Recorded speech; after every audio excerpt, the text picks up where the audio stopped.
Hello and good morning everyone. I welcome you all at Adover's News Analysis. Today is 27th of March 2023 and we are going to discuss important news and articles from The Hindu newspaper. So let's see what important news we got today to discuss. Before starting the video, for PDF join Telegram channel Adover's News Analysis जिसकी link आपको description box में provided है.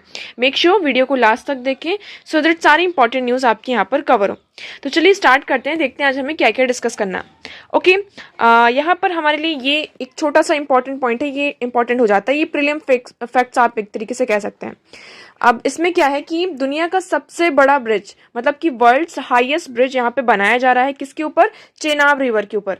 कहाँ? आपसे यहाँ पे question किया जा सकता है कि वर्ल्ड का हाईएस्ट रेलवे ब्रिज कहाँ है. तो ये अभी इंडिया में चेनाब रिवर के ऊपर बनाया गया है, जम्मू कश्मीर रायसी डिस्ट्रिक्ट में. इसकी अगर हम हाइट देखें तो हाइट कितनी है? 359 मीटर्स. ओके, तो ये वर्ल्ड का हाईएस्ट है. आपको यहाँ पे ये पॉइंट नोट डाउन करना है कि ये कहाँ का वर्ल्ड का हाईएस्ट रेलवे ब्रिज है. ये हमारा रेल लिंक प्रोजेक्ट का, उसके थ्रू यहाँ पे इसका कंस्ट्रक्शन किया गया है. अभी किसका किसका पार्ट है? तो इसमें देखिए, अगर हम देखें तो the ₹1486 crore Chenab railway bridge is the part of the Udhampur Srinagar Baramulla railway link project. तो इसमें ये क्या है, कहाँ पर ये connect to Kashmir valley with the rest of the country. इसमें क्या किया जाएगा? कश्मीर वैली को पूरे वर्ल्ड से, मतलब पूरी जो हमारी इंडिया है कंट्री से, उसको यहाँ पर कनेक्ट करने की बात की गई. इसमें यहाँ पे टेस्ट हुआ था, वो टेस्ट भी यहाँ पे सक्सेसफुल रहा. अब देखिए, किसी रिवर के ऊपर बनाया जा रहा है और ये वर्ल्ड का हाईएस्ट है, मतलब बहुत हाईएस्ट पॉइंट पर है. तो यहाँ पे उसकी टेस्टिंग भी करनी पड़ेगी कि मतलब ये कितना कारागार है, कितना कारागार नहीं है. तो इस पर टेस्टिंग की गई थी, इसलिए यहाँ पर ये न्यूज़ में बना हुआ है. तो आपसे यहाँ पे क्वेश्चन ये पूछा जा सकता है कि वर्ल्ड का हाईएस्ट रेलवे ब्रिज कहाँ पर है? इंडिया में. किस रिवर के ऊपर? चेनाब रिवर के ऊपर. कभी कभी इससे हाइट से रिलेटेड भी क्वेश्चन आ जाते हैं कि इसकी हाइट कितनी है. तो हाइट है हमारी 359 मीटर. ओके, नेक्स्ट अगर हम बात करें तो नेक्स्ट आर्टिकल है हमारा. देखिए, ये जो न्यूज़ है, ISRO put 36 satellites into orbits. इसको हम नेक्स्ट पेज में डिस्कस करेंगे, वहां पर अच्छे से इसको डिस्कस किया गया है. नेक्स्ट अगर हम बात करते हैं, नेक्स्ट न्यूज़ है confirming drastic powers upon the executive through section 144 unacceptable. यहाँ पे हमारे जो former chief justice of India थे यू ललित, उन्होंने ये कहा, says current states of affair requires urgent steps. He was speaking at launch of report which state that prohibitory orders were issued 6100 times in national capital in 2021. तो इसमें आपको देखो क्या news है, उसके लिए यहाँ पे जाने की जरूरत है. इसमें मेनली सेक्शन 144 को डिस्कस किया गया. सीआरपीसी का जो सेक्शन 144 इसे डिस्कस किया गया. अब आप सभी को पता है, जब कोविड लगे थे, जब यहाँ पे कोविड आया था, पेंडेमिक आया था, उस टाइम भी यहाँ पे सेक्शन 144 को यहाँ पे इम्पोज किया जा रहा था.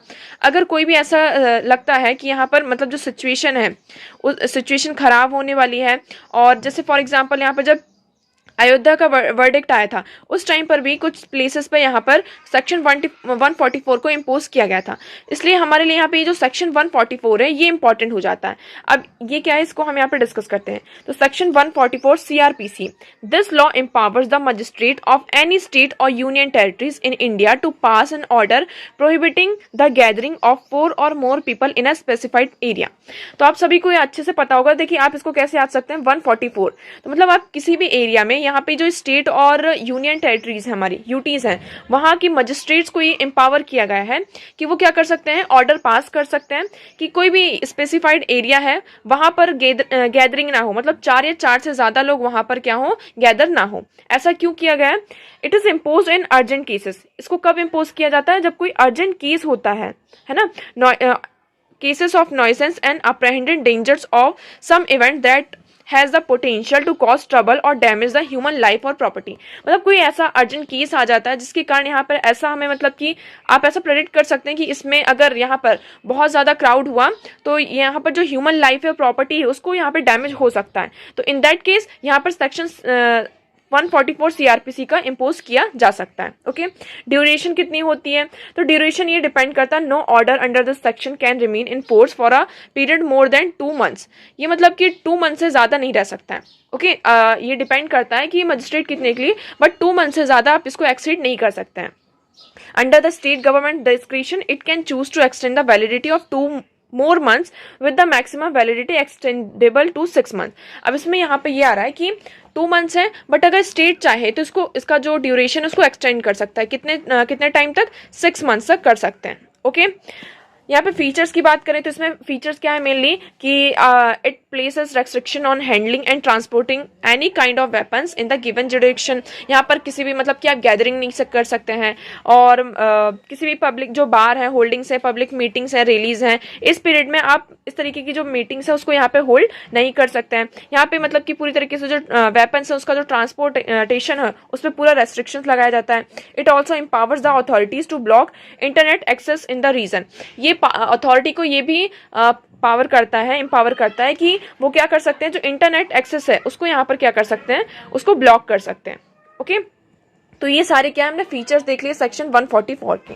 अब ये हमारे लिए इंपॉर्टेंट क्यों हो जाता है, इसके कुछ हम वे फॉरवर्ड देखते हैं। इससे देखिए, अगर आप इंटरनेट ब्लॉक करते हैं, गैदरिंग यहाँ पर क्या करते हैं, ब्लॉक करते हैं, तो इसके यहाँ पे कुछ रीजंस भी हैं, बट इसको ये किया जा रहा है कि जो स्टेट गवर्नमेंट है कई बार इसका बहुत ही गलत तरीके से यूज करती है। तो देखिए, section 144 is a useful tool to help deal with emergencies. However absence of any narrow tailoring of wide executive power with specific objective coupled with very limited judicial oversight over the executive branch make it ripe for abuse and misuses। तो उसमें यही कहा जा रहा है, इसको मतलब कि बहुत अच्छा सेक्शन है, आप इसको इमरजेंसी से डील करने के लिए इसको हम एज अ टूल यूज कर सकते हैं। But sometimes state government and UTs what do, इसका मिसयूज करती हैं, है ना, और इसका मिसयूज करके जो पीपल्स हैं उनको यहाँ पे अब्यूज किया जा सकता है। Before proceeding under this section magistrate should hold an inquiry and require the urgency of the matter. अगर सेक्शन 144 को यहाँ पे इम्पोज किया जा रहा है तो उससे पहले यहाँ पे मजिस्ट्रेट को क्या करना होगा, पूरी इंक्वायरी करनी होगी, पूरी इन्वेस्टिगेशन करनी चाहिए, और जो केस है, जो मैटर है, उसकी अर्जेंसी को यहाँ पे रिकॉर्ड करना होगा। उसके बाद ही क्या कर सकते हैं, सेक्शन 144 को यहाँ पे इम्पोज करना चाहिए। इससे जो हमारे राइट्स हैं वो भी यहाँ पे क्या होंगे, कर्टेल नहीं होंगे, और जो स्टेट यहाँ पे सेक्शन 144 का यूज करके अब्यूज करते हैं सिटीजन्स को, वो भी यहाँ पे नहीं होगा। ओके, तो आई होप आपको सेक्शन 144 से रिलेटेड सारी चीजें यहाँ पर क्लियर होंगी। नेक्स्ट मूव करते हैं। नेक्स्ट न्यूज़ यहाँ पे छोटी सी न्यूज़ है, ये आईपीसीसी की जो रिपोर्ट आई है, सिनर्जी रिपोर्ट्स, उसमें ये बताया गया, हमने देखा कि क्लाइमेट चेंज हो रहा है, अर्थ का जो टेम्परेचर है 1.1 डिग्री सेल्सियस यहाँ पे पहुंच चुका है, और हमें यहाँ पे रैपिड और इमीडिएट एक्शंस लेने की जरूरत है। अब इंडिया के कंटेक्स्ट में देखें तो इसी रिपोर्ट में ये भी कहा गया कि महाराष्ट्र में, जो इंडिया का महाराष्ट्र स्टेट है, उसको यहाँ पर क्या फेस कर सकता है, वाटर स्कैरसिटी एंड फ्लड, है ना। तो ये जो दो केसेस हैं, मेन इश्यूज यहाँ पे क्या क्या आ रहे हैं कि वाटर स्कैरसिटी, हमें ऑलरेडी यहाँ पे क्या देखने को मिल रहा है कि महाराष्ट्र में वाटर स्कैरसिटी है। यहाँ पर हमें जो आप कह सकते हैं प्योर वाटर है ना, सेफ और प्योर वाटर की बात करते हैं, पीने लायक जो पानी है, ड्रिंकिंग वाटर की यहाँ पे क्या है, हमें कमी देखने को मिल रही। और इसमें रिपोर्ट में ये भी कहा गया कि जो फ्लड की केसेस हैं वो हमें महाराष्ट्र में क्या करने पड़ सकते हैं, दिखाई दे सकते हैं। और यहाँ पे जो हीट वेव्स है, अब देखिए, higher temperature could lead to more heat waves which could pose a significant health risk to the state. इसमें यही कहा जा रहा है कि जो हाई टेम्परेचर है वो भी क्या होगा, यहाँ का हाई रहता रहेगा, जिसके कारण हमें यहाँ पे क्या देखने को मिल सकता है, स्टेट में हाई हेल्थ रिस्क यहाँ पे हमें देखने को मिल सकता है। ओके, तो हमें यहाँ पे इमीडिएट एक्शंस लेने की जरूरत है। ओके, नेक्स्ट अगर हम बात करते हैं, नेक्स्ट न्यूज हमारी इस आर्टिकल में कंटिन्यूसली आप देख रहे हैं कि ये आर्टिकल अब कंटिन्यूस 2-4 दिन तक ये तो बना ही रहेगा। इसमें क्या हुआ है, आप सभी को पता है, we already know all this things, कि जो हमारे member of parliament Rahul Gandhi ji थे, उनको क्या कर दिया गया है, डिस्क्वालीफाई कर दिया है as a member of parliament. Okay, अब इस आर्टिकल में कुछ चीज़ों को डिस्कस किया गया, किसको, कि अगर हम बात करते हैं डिस्क्वालिफिकेशन की, 2 चीज़ें हैं यहाँ पर। पहला क्या, disqualification of MPs and MLA, okay, और दूसरी चीज़ यहाँ पे डिफेमेशन का है। इसमें 2 चीज़ों के बारे में बात की गई, पहला क्या, डिस्क्वालिफिकेशन, दूसरा डिफेमेशन। पहले हम बात करते हैं डिस्क्वालिफिकेशन की। डिस्क्वालिफिकेशन कितने टाइप से हो सकता है, हमने यहाँ पे देखा था 3 तरीके हैं हमारे कॉन्स्टिट्यूशन में, जिसके थ्रू हम क्या कर सकते हैं, किसी भी एमपी और एमएलए को यहाँ पे डिस्क्वालीफाई कर सकते हैं। पहला क्या है, पहला ऑफिस ऑफ प्रॉफिट, है ना, जो ऑफिस ऑफ प्रॉफिट है उसके थ्रू प्रेसिडेंट यहाँ पे क्या कर सकते हैं, मेंबर ऑफ पार्लियामेंट को यहाँ पे डिस्क्वालीफाई कर सकते हैं। सेकंड अगर हम बात करते हैं, सेकंड आ जाता है हमारा 10th शेड्यूल। 10th शेड्यूल में यहाँ पर क्या है, आप सभी को पता है, जिसमें यहाँ पे 10th शेड्यूल। और नेक्स्ट अगर हम बात करते हैं तो हमारा आरपीए एक्ट हो जाता है, रिप्रेजेंटेशन पीपल एक्ट 1951। इसमें क्या है, हमारा सेक्शन 8 है। सेक्शन 8 क्या करता है, सेक्शन 8 डील करता है कि अगर कोई भी मेंबर ऑफ पार्लियामेंट यहाँ पे 2 ईयर्स के लिए कन्विक्टेड होते हैं, उन्हें कन्विक्ट किया जाता है, तो in that case he will be immediately disqualified as a member of parliament. Okay, तो यहाँ पर हमने देख लिया कि 3 तरीकों से हमारे कॉन्स्टिट्यूशन में प्रोविजन है कि किसी भी मेंबर ऑफ पार्लियामेंट को क्या किया जा सकता है, डिस्क्वालीफाई किया जाता है। ओके, अब इस आर्टिकल में यहाँ पर क्या डिस्कस किया गया, देखिए 2-3 चीजें हमें यहाँ पे नोट डाउन करने की जरूरत है। हमारा जो रिप्रेजेंटेशन ऑफ पीपल एक्ट है, रिप्रेजेंटेशन ऑफ पीपल एक्ट 1951, इसमें पहले 2 क्लॉज थे। पहला सेक्शन 8 में ही हम देखें, सेक्शन 8 क्लॉज 3 ये क्या कहता है कि अगर कोई भी मेंबर ऑफ पार्लियामेंट 2 ईयर के लिए यहाँ पे उसको कन्विक्ट किया जाता है, कितने ईयर के लिए, 2 ईयर के लिए, तो उसके बाद इमीडिएटली उसे as a member of parliament disqualify कर दिया जाएगा। ओके, तो ये हमने पहला देखा। उसी के चलते यहाँ पे सेक्शन 8 क्लॉज 4 ये क्या रीड करता है, ये रीड करता है कि अगर मेंबर ऑफ पार्लियामेंट उन्हें कन्विक्शन हुआ है 2 ईयर्स का, 2 ईयर्स के लिए उन्हें कन्विक्शन हुआ है, और उसके बाद अगर वो 90 डेज के अंदर, विद इन 90 डेज अगर वो क्या कर सकते हैं, मतलब कि किसी भी कोर्ट में उन्होंने क्या कर दिया, अपील कर दिया, तो इन दैट केस वो जो कन्विक्शन है, मतलब कि जो डिस्क्वालिफिकेशन है, उन्हें डिस्क्वालीफाई नहीं किया जाएगा, है ना। उसके बाद यहाँ पे एक केस जाता है 2013 में, आप सभी को याद होगा, फेमस केस है हमारा lily Thomas case, lily Thomas case. इस केस में यही कहा कि मतलब सुप्रीम कोर्ट ने ये कहा कि ये कैसा प्रोविजन है, मतलब एक सेक्शन में आप कह रहे हैं कि तो अगर आपको कन्विक्ट कर लिया गया है तो आपको यहाँ पे इमीडिएटली डिस्क्वालीफाई कर दिया जाएगा। ओके, और दूसरे सेक्शन में आप ये कह रहे हैं कि 90 डेज के अंदर अगर आपने अपील कर दिया तो मतलब आपका जो डिस्क्वालिफिकेशन है वो हट जाएगा, है ना। तो इसी के चलते यहाँ पे जो सेक्शन 8 क्लॉज 4 था उसको यहाँ पे क्या कर दिया गया, इसको यहाँ पे नल एंड वॉइड कर दिया गया, इसको यहाँ पे हटा दिया गया। ओके, तो आप यहाँ पे देख सकते हैं section 8 of the representation of people act 1951 specify the various offences conviction for which entails the disqualification of member of legislature. Clause 3 of this section says that a person convicted of any offence other than those mentioned in other 2 clauses. Okay, तो इसमें यही है। और section 4 क्या exam करता है कि sitting member from instant qualification for 3 months to enable them from appeal against conviction. अगर उन्होंने अपील कर दी तो उन्हें डिस्क्वालिफिकेशन से वो क्या हो जाएंगे, बच जाएंगे। अब यहाँ पे लिली थॉमस केस होता है, देखिए आप यहाँ पे इसमें यही कहा कि जो लिली थॉमस केस होता है तो उस जजमेंट में ये जो क्लॉज 4 है उसको यहाँ पे क्या कर दिया जाता है, हटा दिया जाता है। अब अगर हम बात करते हैं, इसमें एक और आर्टिकल है, कौन सा आर्टिकल, आर्टिकल 103 क्लॉज 3 क्लॉज ए। ये क्या आर्टिकल कहता है, इस आर्टिकल में ये है कि जो प्रेसिडेंट है, ओनली प्रेसिडेंट क्या कर सकते हैं, किसी भी मेंबर ऑफ पार्लियामेंट को, एमपी और एमएलए को यहाँ पे डिस्क्वालीफाई कर सकते हैं। अब देखिए यहाँ पे क्या कहा गया कि article 101 clause 3 clause A, but a closer reading will reveal that the words shall be disqualified. अब सॉरी, यहाँ पे आर्टिकल 101 है, तो यहाँ पे क्या है कि वर्ड क्या है हमारा, शैल और मे, कि मतलब किसी भी पर्सन को यहाँ पे शैल एंड मे, इमीडिएटली आप ऐसा नहीं कह सकते कि मतलब कि इमीडिएटली, हमने यहाँ पे सेक्शन 8 क्लॉज 3 में क्या देखा कि इमीडिएटली क्या होगा, कोई भी एमपी और एमएलए अगर वो उसको कन्विक्शन हुआ तो इमीडिएटली वो डिस्क्वालीफाई हो जाएंगे। बट अगर हम आर्टिकल 101 क्लॉज 3 क्लॉज ए देखते हैं तो उसमें क्या वर्ड है हमारा, शैल बी डिस्क्वालीफाइड। तो आपको यहाँ पे ये याद रखना है, क्या वर्ड है, shall be disqualified. Use therein cannot mean instant disqualification, जिसका मतलब ये है कि आप इंस्टेंट डिस्क्वालीफाई, मतलब किसी भी एमपीज को इंस्टेंटली डिस्क्वालीफाई नहीं कर सकते। ओके, अब यहाँ पे जो सेक्शन 103 है, 103 यहाँ पे क्या करता है, प्रेसिडेंट को एम्पावर करता है कि वो क्या कर सकते हैं, एमपी और एमएलए को यहाँ पर डिस्क्वालीफाई कर सकते हैं। तो देखिए article 103 shows that the president of the India is the authority who decide that sitting member has become subject to disqualification in all cases which come under Article 102 clause 1 sub clause E of the article related to all cases of disqualification under the RPA Act 1951। Okay, अब इसमें जो हम कह रहे हैं RP act, जो हमारा representation of people act 1951 है, उसके अंदर जितने भी सेक्शन हैं, जो भी यहाँ पे केसेस हैं, ओके, तो उसके अंदर यहाँ पे जितने भी कन्विक्शंस हम यहाँ पर रिप्रेजेंटेशन ऑफ पीपल एक्ट के थ्रू लगा रहे हैं, तो उसमें जो भी मेंबर, किसी भी एमपीज और एमएलए को यहाँ पे डिस्क्वालीफाई करना, तो वो कौन करेगा, प्रेसिडेंट करेंगे। तो आपको यहाँ पे लिंक आप कर पा रहे होंगे। तो यहाँ पर रिप्रेजेंटेशन ऑफ पीपल एक्ट के अंदर यहाँ पे आप कह सकते हैं रूल है कि मतलब एमपीज और एमएलए को यहाँ पे क्या करना है, डिस्क्वालीफाई करना है। बट डिस्क्वालीफाई कौन करेगा, प्रेसिडेंट करेगा। तो पहला क्वेश्चन यहाँ पे ये उठता है। तो आपके लिए यहाँ पे क्या क्या इंपॉर्टेंट हो गया, आरपीए एक्ट का सेक्शन 8 लिली थॉमस केस 2013।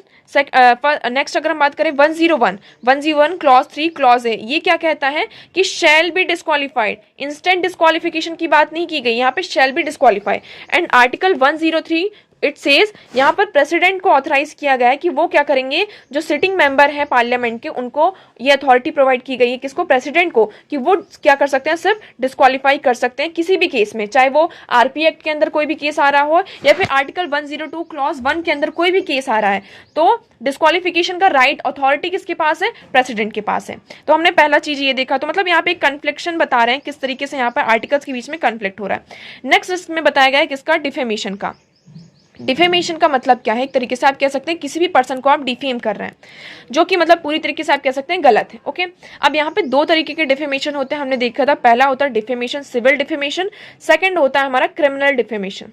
ठीक है, दो तरीके होते हैं। सिविल डिफेमेशन में होता है कि अगर पर्सन ने मतलब कि आपसे अपॉलॉजीज ले ली, तो इन दैट केस सिर्फ आपको यहाँ पे फाइन देकर क्या कर दिया जाता है, छोड़ दिया जाता है, आपको फाइन देकर आपको यहाँ पे छोड़ दिया जाता है। बट अगर मतलब यहाँ पे आपकी अपॉलॉजीज एक्सेप्ट नहीं की गई और जो जिसको यहाँ पे आपने डिफेम किया उसने यहाँ पे कोर्ट में क्या कर दिया, अपील कर दिया और डिफेमेशन का केस कर दिया, तो यहाँ पर आपको क्या किया जाता है, यहाँ पर आपको यहाँ पे पनिशमेंट मिलती है।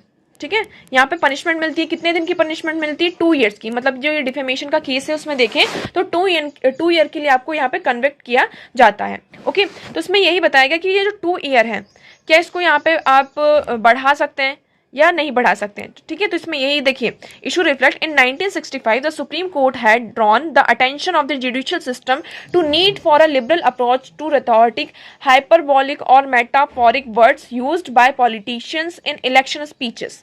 ओके, नेक्स्ट इसमें यहाँ पे एक केस आता है कुलतार सिंह वर्सेस मुक्ति सिंह केस 1965 में। यहाँ पे सुप्रीम कोर्ट ने क्या कहा था कि जुडिशियल सिस्टम को यहाँ पे एक अटेंशन की जरूरत है, कहाँ पर, एक लिबरल अप्रोच की जरूरत है कि पॉलिटिशियंस इलेक्शन स्पीचेस में कैसे वर्ड्स का यहाँ पर यूज कर रहे हैं, है ना। अब देखिए डिफेमेशन की अगर हम बात करें तो एक तरीके से यहाँ पर जो हमारा फंडामेंटल राइट है, right to freedom of speech and expression, है ना, free freedom of speech and expression, वो क्या करता है, एक तरीके से उसको यहाँ पे कर्टेल करता है।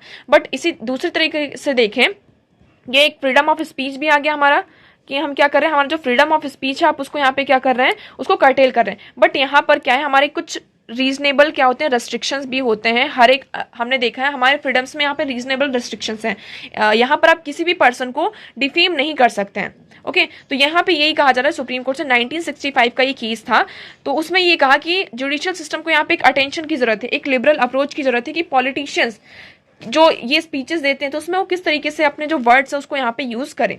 ओके, अब इसमें यही कहा जा रहा है कि in our multi party democracy every political party is a potential ruling party. India में क्या है, मल्टी पार्टी डेमोक्रेसी है और यहाँ पे हर एक पॉलिटिकल पार्टी में क्या आप देख सकते हैं, एक पोटेंशियल देखते हैं। So every political leader is expose to the danger of being held for defamation and put out on the electoral process for a long year. People of mature democracies must be able to enjoy humor without any fear. People must learn to laugh at themselves, otherwise we will always be busy sending peoples to jail. अब इसमें यही कहा जा रहा है कि हमें क्या जरूरत है, हम क्या है मल्टी पार्टी डेमोक्रेटिक कंट्री है और यहाँ पर हमें ज़रूरत है कि हम किस तरीके से वर्ड्स का यूज़ कर रहे हैं। हमें यहाँ पे सीखना होगा कि हम किस टाइम पे हमें हंसना चाहिए, किस टाइम पे हंसना नहीं चाहिए। अदरवाइज यहाँ पे सिर्फ जो लोग रहेंगे वो यहाँ पर क्या होते जाएंगे, हम मतलब लोगों को सिर्फ जेल ही यहाँ पर क्या करते जाएंगे, भेजते जाएंगे। ओके, तो आई होप आपको ये पूरा आर्टिकल क्लियर होगा। ये आर्टिकल्स हमारे लिए इंपॉर्टेंट नहीं है, इसमें सिर्फ ये जो पॉलिटिकल पार्टीज़ हैं, इलेक्शन है, मतलब पार्लियामेंट्री इलेक्शंस आने वाले हैं नेक्स्ट ईयर, तो उसमें यही बताया जा रहा है कि किस तरीके से यहाँ पे जैसे कि राहुल गांधी जी को ये उसी से रिलेटेड पूरा आर्टिकल है कि उन्हें क्या कर दिया गया, 2 ईयर के लिए कन्विक्ट किया गया, डिफेमेशन का केस था और वो एज एमपीज उनको डिस्क्वालीफाई कर दिया गया। तो इसमें यही बता रहे कि मतलब किस तरीके से जो एक पार्टी दूसरी पार्टी को मतलब अपने इलेक्शन को, अपने आप को यहाँ पे किस तरीके से यहाँ पे डिक्टेटरशिप की तरफ जो है हमारी गवर्नमेंट यहाँ पर बढ़ रही है उसके बारे में बताया। तो ये हमारे लिए इंपॉर्टेंट नहीं है, आपको यहाँ पे इसको रीड करने की जरूरत नहीं है। नेक्स्ट अगर हम बात करते हैं, ये आर्टिकल हमारे लिए इंपॉर्टेंट हो जाता है। इसमें क्या बताया, India needs to internet shutdown but lacks tool to access impact. यहाँ पे इंटरनेट शटडाउन के बारे में बताया और उसके इम्पैक्ट के बारे में बताया। अगर आप इस मैप को देखेंगे तो यहाँ पर देखें सबसे ज़्यादा इंटरनेट शटडाउन बताया गया कि कहाँ पर हुआ, जम्मू एंड कश्मीर है। 418 टाइम्स वहाँ पे क्या हुआ है, इंटरनेट शटडाउन हुआ है। ओके। इवन यहाँ पे सालों सालों तक मतलब 6 मंथ्स तक यहाँ पर क्या है, इंटरनेट शटडाउन रहा है। इसका बहुत ज़्यादा इम्पैक्ट देखने को मिला है। इम्पैक्ट आप कह सकते हैं जो रिमोट यहाँ पे एजुकेशन होती है, एजुकेशन पर यहाँ पे इम्पैक्ट पड़ा है। कोविड के कारण यहाँ पे पेंडेमिक लगा ही था और इंटरनेट शटडाउन, उसके कारण यहाँ पर आपको देखने को मिला कि क्या हुआ, एजुकेशन पर, बच्चों की एजुकेशन पर इम्पैक्ट पड़ा। नेक्स्ट अगर हम बात करें यहाँ पर हेल्थ सिस्टम पर भी क्या हुआ, यहाँ पर इम्पैक्ट पड़ा। तो देखिए यहाँ पे यही बताया जा रहा है कि ये मैप आप देखिए, इसमें ये है जम्मू कश्मीर में 418 टाइम्स। अगर हम सदर्न स्टेट्स की बात करें तो केरला में एक बार भी क्या हुआ, इंटरनेट शटडाउन नहीं है। तमिलनाडु में 1 टाइम्स, तेलंगाना में 3 बार, यूपी में 3 बार और राजस्थान में 96 टाइम्स, महाराष्ट्र में 12 टाइम्स। तो इसमें यही बताया जा रहा है कि किस तरीके से यहाँ पे इंडिया में किसी मतलब हर स्टेट ने कभी ना कभी यहाँ पे क्या किए हैं, इंटरनेट शटडाउन किए हैं, जो कि मतलब आपके लिए यहाँ पे जो आपकी फ्रीडम है उसको यहाँ पे एक तरीके से जो फ्रीडम ऑफ नेट है, इंटरनेट एक्सेस है, उसको यहाँ पे क्या कर रहा है, कर्टेल कर रहा है। तो देखिए इसमें ये क्या है कि ये जो पूरा डेटा है वो कौन निकालता है, पहले आपको ये याद रखना है, ये हमारी सेंट्रल गवर्नमेंट नहीं निकालती। ये जो इंटरनेट शटडाउन का डेटा है, हाँ यहाँ पे जो हमारी आप कह सकते हैं कमिटी है, पार्लियामेंट्री कमिटी, उसको यहाँ पे राइट है कि आप ये पूरा डेटा निकालिए, बट यहाँ पे पूरा डेटा सेंट्रल यहाँ पे नहीं निकालती है। यहाँ पे कौन निकालता है, the software freedom law centre SFLC, which keeps a count of internet stoppage state-wise, has recorded 8 such shutdowns in Punjab. अब जैसे कि अभी हमने देखा यहाँ पे पंजाब में यहाँ पर जो केस चल रहा है उसके तहत यहाँ पर पंजाब में 8 दिन तक यहाँ पे मतलब 8 दिनों तक क्या था, इंटरनेट शटडाउन था। इवन यहाँ पे उससे ज़्यादा भी मतलब इस टाइम पीरियड को भी बढ़ा दिया गया। तो इसमें यही बताया गया कि किस तरीके से दूसरे स्टेट्स की अगर हम बात करें तो केरला में एक बार भी यहाँ पे हमें इंटरनेट की शटडाउन के जो केसेस हैं वो नहीं दिखे। जम्मू कश्मीर में हमें सबसे ज़्यादा यहाँ पे क्या देखने को मिला, इंटरनेट शटडाउन देखने को मिला। और उसके बाद अगर हम देखें तो राजस्थान और यूपी में भी हमें highest number of internet shutdown यहाँ पे देखने को मिला है। ओके, ड्यूरेशन की बात करें तो ड्यूरेशन यहाँ पे 2 months, 3 months, even 6 month, even पूरा ईयर हमें यहाँ पे इंटरनेट शटडाउन देखने को मिला है। तो देखिए क्या है, it is important to note that the central government does not collect data on internet shutdown. तो हमने अभी बताया कि ये जो पूरा डेटा होता है इंटरनेट शटडाउन का, उसका डेटा सेंट्रल गवर्नमेंट यहाँ पे क्या करती, कलेक्ट नहीं करती। In fact collection of centralised data was strongly recommended by the standing committee on communication and information technology which presented its findings on suspension of telecom internet service and its impact. But यहाँ पे अगर ये देखा जाए तो यहाँ पे जो हमारी स्टैंडिंग कमिटी है वो स्ट्रांगली रिकमेंड करती है कि आपको क्या करना चाहिए, जो पूरा डेटा उसको कलेक्ट करना चाहिए और ये इंटरनेट मतलब जो शटडाउन होते हैं उसके यहाँ पे इम्पैक्ट क्या क्या पड़ते हैं उसको भी यहाँ पर क्या होना चाहिए, देखना चाहिए। ये किसकी जिम्मेदारी है, किसकी रिस्पॉन्सिबिलिटी है, गवर्नमेंट की होनी चाहिए। अब इसके इम्पैक्ट की बात करें, देखिए वर्ल्ड में अगर देखें तो टोटल अगर शटडाउन वर्ल्ड में देखें तो 2016 में वर्ल्ड के तो हाई थे, बट इंडिया भी कभी उससे पीछे नहीं रहा।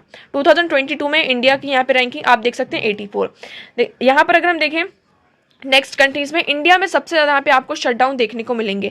2018 में कितनी बार, 134 टाइम्स। उसके बाद यहाँ पे पाकिस्तान, इराक, इथोपिया, बांग्लादेश। 2019 में भी इंडिया, मतलब आप कंटिन्यूसली देख रहे हैं 18, 19, 20, 21, 22 इंडिया हाईएस्ट है, मतलब कि इंडिया मतलब कि टॉप पोजीशन पर आ रहा है इंटरनेट शटडाउन में। अब 2022 की बात करें तो इंडिया में 84 टाइम्स हुआ, यूक्रेन में 22। यूक्रेन में तो ऑब्वियस सी बात है यहाँ पे क्या हो रहा है, वॉर चल रहा है, तो उसके कारण आप देख सकते हैं। ईरान में 18, म्यांमार में 7 एंड बांग्लादेश में 6 टाइम्स हमें यहाँ पे देखने को मिला। तो देख सकते हैं इंडिया की जो पोजीशन है इंटरनेट शटडाउन में वो यहाँ पर हाई है। ओके, तो देखिए अब यहाँ पर हमारे लिए क्या इंपॉर्टेंट हो जाता है कि व्हाट आर द मतलब इंटरनेट शटडाउन के यहाँ पे इम्पैक्ट क्या क्या होते हैं। तो हमारी जो इकोनॉमिक एक्टिविटीज होती हैं उसको इम्पैक्ट करता है ये। It causes major economic cost of all sector disturbing financial transaction, commerce and industry. हम यहाँ पे देखिए डिजिटल इंडिया की तरफ बढ़ रहे हैं, हम यहाँ पे डिजिटलाइजेशन की तरफ बढ़ रहे हैं। अगर इस तरीके से यहाँ पे इंटरनेट शटडाउन रहेगा तो ये जो फाइनेंशियल ट्रांजैक्शन होता है, जो हमारा इकोनॉमिक एक्टिविटीज होती है, उसको क्या करेगा, ये डिस्टर्ब करेगा। ओके, नेक्स्ट अगर हम बात करें जो हमारी हेल्थ है, ह्यूमैनिटेरियन असिस्टेंस है, उस पर भी क्या करते हैं, उसकी जो एक्सेस है उसको हम यहाँ पे नहीं कर पाते, उस चीज़ों को हम एक्सेस नहीं कर पाते। देखिए studies have shown significant impact of shutdowns on health system including on mobilising urgent medical care, disturbing the delivery of essential medical and maintenance of equipment, limiting of exchange health information between medical personnel and disrupting essential mental health assistance। तो इसमें सबसे ज्यादा अगर impact देखें तो कहाँ होता है, हमारा हेल्थ सिस्टम में, है ना। जो हमारी इसेंशियल मेडिसिन है, मेंटेनेंस इक्विपमेंट्स हैं, उनकी जो डिलीवरी है उसमें यहाँ पे डिस्ट्रप्शन हमें देखने को मिलता है। हम यहाँ पे जो अर्जेंट मेडिकल केयर होते हैं उसकी मोबिलाइजिंग पे हमें यहाँ पे इम्पैक्ट देखने को मिलता है। कोई भी इंफॉर्मेशन होती है किसी भी मेडिकल पर्सनल्स के बीच में, उसको जो एक्सचेंज है, एक्सचेंज ऑफ हेल्थ इंफॉर्मेशन, उस पर हमें यहाँ पे लिमिटेशंस देखने को मिलती हैं। तो यहाँ पे हमने देख लिया हमारी इकोनॉमिक एक्टिविटीज़ में, हेल्थ में, इवन हम देखते हैं कि हमारे एजुकेशन पर भी यहाँ पे बहुत बड़ा, अभी एजुकेशन क्या है, हम जब से यहाँ पे पेंडेमिक आया है उसके बाद से हम पूरा जो हम एजुकेशन है हमारा वो किस पर बेस्ड हो गया है, इंटरनेट पर बेस्ड हो गया। यहाँ पे हम पूरी तरीके से एक तरीके से कह सकते हैं डिजिटलाइज हो गए। तो उस पर भी क्या होता है, ये इसका इम्पैक्ट पड़ता है। अगर हम इंडिया की बात करें तो इंडिया में सुप्रीम कोर्ट ने कुछ गाइडलाइंस दी थी इंटरनेट शटडाउन पर। इसमें केस हुआ था कब, सुप्रीम कोर्ट का एक केस है Anuradha Bhasin versus union of India 2020। The shutdowns do not violate Article 19 of the Indian Constitution. It acts as reasonable restriction and it should only be enacted if there is genuine threat to public safety and national security. तो इस case में यहाँ पर 2020 में इस case में supreme court ने ये कहा था कि आप मतलब कि जो हमारा आर्टिकल 19 है कॉन्स्टिट्यूशन का, वो उसको वॉलेट नहीं करता। क्यों? क्योंकि हम यहाँ पे आपको यहाँ पे क्या होंगे, एक रीजनेबल रेस्ट्रिक्शंस लगा रहे हैं।